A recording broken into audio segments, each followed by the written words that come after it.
सावित्रीबाई फुले जयंती.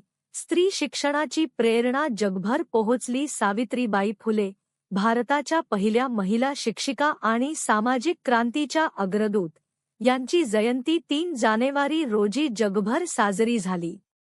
त्यांनी 1848 मध्ये पहिली मुलींची शाळा सुरू करून स्त्री शिक्षणाचा पाया रचला. त्यांच्या कार्याने समाजातील जातीय भेदभाव, बालविवाह आणि अशिक्षिततेविरुद्ध लढा दिला. या निमित्ताने भारतातील अनेक ठिकाणी व्याख्यानं, रॅली आणि सांस्कृतिक कार्यक्रमांचे आयोजन झाले.